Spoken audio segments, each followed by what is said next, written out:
About 22 years ago, I was working at a packing plant and had just ended a 4-year long-term relationship where I was cheated on. I put her to the curb and started dating again. I met this recently divorced girl at work who was the receptionist. She was cute and a lot of fun. So we started seeing each other. Everything was going well, but I wasn't serious about anything long-term.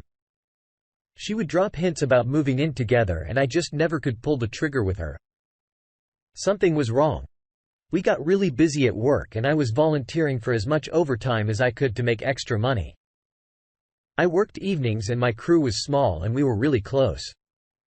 One night, one of my guys said he saw my boss's car at my girlfriend's apartment building since he lived about 30 miles away. I knew something was up. I had worked for him the previous weekend and my girlfriend ended up going to the casino that weekend since I got called into work. I knew something was up. So I walked up to her door and knocked. She asked, "Who is it?" I said, "It's me, baby. I dropped by to see how you're doing." I had a few minutes. She opened the door and let me in and he was nowhere to be seen. I asked him to step out of hiding and he did. I asked what was going on and for how long. They said they had been hooking up for about 2 weeks. My boss, who was recently divorced, was having hell with his ex. I had felt sorry for him up until that point. I said, "Well, I don't appreciate the high school bull crap and that I didn't care if he saw her. If he wanted to turn, he could have just told me and we could have been adults about it." He apologized for it. And then I told him that I didn't want this to interfere with my overtime. I still wanted to work as many weekends as I could. He said no problem. I never at any point acknowledged my soon-to-be ex existence. She immediately became invisible and unable to make a sound in my presence. She kept trying to get my attention and apologize, but I never responded to her in any way between his messy divorce and my girlfriend. My boss had also been dating this cute young girl about 20 that worked at the plant a few days later at work. She asked me what was going on. I told her about what happened and she was a little hurt. I told her that it was good. She found out now before it was more serious. She said we should go out and piss them off, which we did, and she was a freak. I had a lot of fun with her one day in the office while my boss was there. One of my coworkers asked me how my date went. I said it was great and possibly the best trade I had ever made, no regrets. My boss just got up and walked out. We didn't speak about anything other than business for about 2 weeks. On Fridays, we would sell employee sales to employees. The employees would go to the receptionist and pay and get a ticket to bring to us and we would give them their food. My boss said, "Hey, I'm going to take these 10 boxes and I'll pay for them up front on my way out." The road out went right past the receptionist's office so I could see if he paid or not. He did not, since he had seemed to make this decision on the fly. I called the plant accountant and asked him to check the cash box and the tickets to see if there were any there for my boss. I suspected that my ex would just fill out the tickets and have them ready, and that way we couldn't catch her unless the box was short. No tickets had been made. So he just got in trouble and was eventually fired later. She was being scrutinized and seemed to be short in the cash box, but we were unable to tell for sure. So they had someone come in and pay for food with a $100 bill, since there were no big orders done the rest of the day that would have required $100 as change.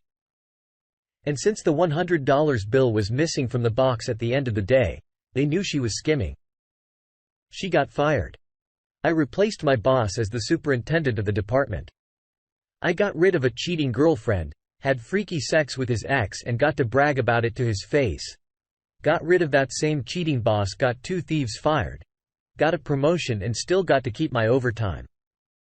Things usually don't work out that well for me, but that was priceless despite everything you achieved.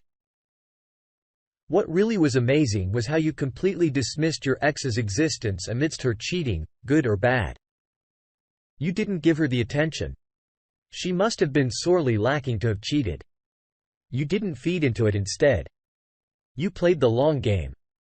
I hope you're the beacon for future survivors of infidelity to find the strength and courage to move on from their wayward spouses or jaded partners and reroute that love, energy and strength toward themselves. Thank you for your post. Now, let's get into today's second story. My wife and I have been married for 3 years and have a 2-year-old son with a very recent pregnancy. 10 weeks for our next baby. We both work from home and have been locked down for the past year almost. So we have been living with and seeing each other every day. None of which I am complaining about. I actually love being with the family. There are other stressors in my life, though I have low self-esteem. I stress about money. I stress about my extended family's health and I stress about my job. But I try not to let any of this affect my family life. At least with my son, my wife is fully aware of the stress. I feel I have expressed, I am stressed enough times and I accept most of it cannot be changed. At this time, my wife and I are open with each other about everything at least. So I thought, and we both have our faces registered for unlocking on each other's phones. I had full trust in her and never once doubted anything she was doing on her phone, no matter the hour or lack of response while she was on social media. I let her have it because I fully trusted her. Cut to last week and I was just bringing her phone to her from another room. The phone was lying down flat and I turned the screen to face me like I generally do, expecting to see her home screen picture of our son. Instead, it opened her photo gallery and I found some barely clothed pictures and one incriminating one of her lying down and slightly pulling her underwear. I didn't want to believe what I was seeing and handed her the phone, but it was killing me and I had to confront her to ask what those pictures were. This is where the lie started. Her first response was to just say, I want to feel good about myself before I get the bump from pregnancy. I called BS on that and said, you don't take pictures in those poses for that. She confessed that she was sending them to someone, but that was all it led to. I didn't want to know who or how it happened.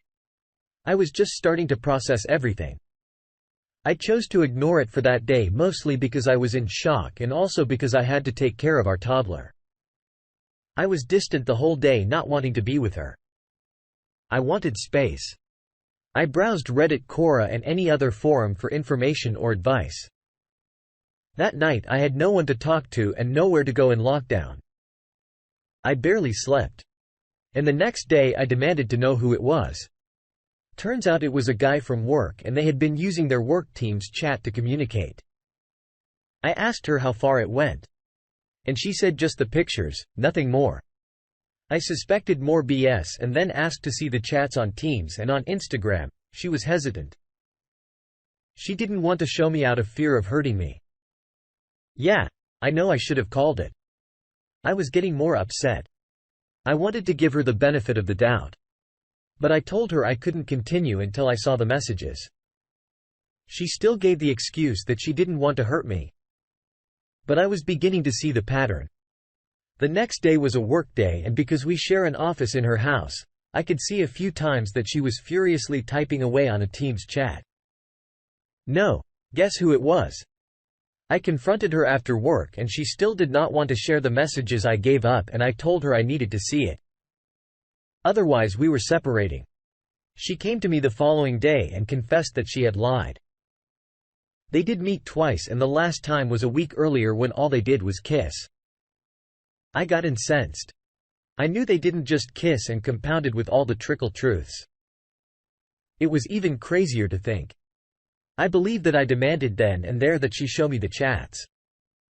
I knew she had deleted the messages on Instagram and the slimy affair partner was trying to purge his chat messages. The sheer volume of messages was telling. I saw messages for a whole 2 hours. Going back 3 months, it started off flirting, then crossed a line becoming sexually charged, even expressing how they would have sex with each other. She was pining for him on the chats. And what was worse was that they both stated what they were doing was wrong but continued to do it. Now we're in lockdown here so we can't really go out except for groceries, etc. Yet these two decided their escapade was worthy enough to forego the lockdown and our marriage. We've been fighting every day since. I don't think she's remorseful even though she had said she is. She is becoming headstrong, suggesting that she also has her feelings and that she doesn't have to live like this by this. I mean, me looking through her phone now, not trusting her. She blames the affair on me, not being intimate with her and not giving her the attention she needs. I told her she had broken me and thrown away our marriage, but she wants me to just get through it so we can mend the relationship. Writing this down. It feels like I am being a chump and taking all of this. Maybe I am just weak, but I am scared of how our children will be impacted. I love them so much. We have marriage counseling in 2 days. I'm embracing myself for the criticism from her and the case that she uses that as an excuse for what she did. I need some guidance on what to do. I am afraid I am not financially stable enough to endure it, and we have a baby going to be born soon. How can I build trust when she's gaslighting me? Sorry if this is long. I have no other outlet for my grief. You need to divorce her, dude. You can't mend this. If she isn't taking any responsibility for what she's doing, this was never your fault. She knows that she's only saying that to avoid the guilt and shame internally for her. They even knew what they were doing was wrong and they still did. Don't let your kids suffer due to you both staying together. Get out of there and separate ASAP and then start to look for a divorce when you can afford it. You got to put yourself and your family first. Don't let her walk all over you. The fact that she kept lying, didn't disclose everything and was trickle-truth-thing and still blames you. There is no going back once that affair, fog/lust goes away and she's sitting there alone. She's going to come crying back to you. But that's where you take your worth and move on. Take your power back and end this relationship and be co-parents. This relationship isn't salvageable. Good luck. Now, for the final story, I found out the truth a couple of days into a family vacation with wayward wife and 2 kids. I posted previously in relationship advice about this. I kept things hush until we got back and had a confrontation with wayward wife. After the kids were asleep. During the confrontation, she refused to admit she did anything wrong. Even though I was insistent that I knew something was going on. I somehow thought she would admit it, but she would not. I told her that I had seen her texts and told her what I saw. Only then did she admit that she was having an affair. But she downplayed it by saying AP was a drug addict. He was young, 25, a former student of hers. She is a high school teacher. They shared an emotional connection because he lost a friend and she lost her mother a couple of years ago, and she admitted that it went too far and it got physical and she was ashamed. It seemed like she was genuinely sorry for what she did. So, yes, full EA and then PAI said that I wanted her to cut it off. If we were to have any chance of reconciliation. She did nothing that night as it was late and slept in a different room. The next day I told her again that she had to cut it off and that I wanted to witness it. She sent him a text message that was really short and said, in the interests of my family, we need to stop seeing each other. There was no response at that time. Pretty weak breakup. In my opinion. She went to spend the night at an empty family friend's place. As I said, I needed space. There was no contact with AP that evening, at least by phone or text. Barf. The next day I asked if AP wrote back. She said, no, he didn't write back and that he wouldn't. I told her that I didn't believe that he didn't write back and that I wanted proof. They were over. She said she didn't want to phone him because it was already over. She refused to let me see her phone though, as that was obviously an invasion of her privacy. The next day, she sent me a text saying she got a response from AP with a snapshot of the text history. It was such a polite response. Best of luck to you and your family. I am certain this was a fabrication. I mean, who ends a passionate relationship like that? I was really hoping that reconciliation would be an option after the initial confrontation, but this looks like full-on affair fog to me. I can't believe anything she tells me. I told her that I didn't buy that they could end it like that. So abrupt and polite after the connection they had. She insisted there was nothing else she could show me. I guessed that she was deleting her texts. So perhaps that was true. She wanted to spend the night at the family friend's place again as she felt suffocated, staying in the house. I am certain they will meet, looking for some advice or maybe reassurance on what I should do. I'm trying to arrange a meeting with a lawyer. Do I just let her do her thing and proceed with planning for divorce? Trying to bust her in the act? Gather more evidence. Should I get the family friend involved? Not sure if I can even trust them as they are close to her family. You need to get a meeting with a lawyer and let her know that in the absence of proof, you are proceeding down the path of filing for divorce. Make sure the lawyer knows her AP is a drug addict. You need to protect your kids. She is almost certainly claiming she is staying with family and friends so she can communicate with her AP in peace. And as you said, she is most likely continuing to meet him. She should be able to tell you where she is staying, but she won't. She doesn't want you to find her with him. Don't keep her secrets, but you can't count on what her family friend will do. This friend may in fact know about the affair already and be facilitating it. You also can't discount the possibility that this is a continuation of things that happened when he was her student and that this is long-term infidelity. Thanks for taking the time to listen to today's stories. Please like and subscribe if you haven't already and comment below on what your thoughts are on today's stories. If there is a story you would like to share with me about your own situation or someone else's, then please do not hesitate to contact me. Take care.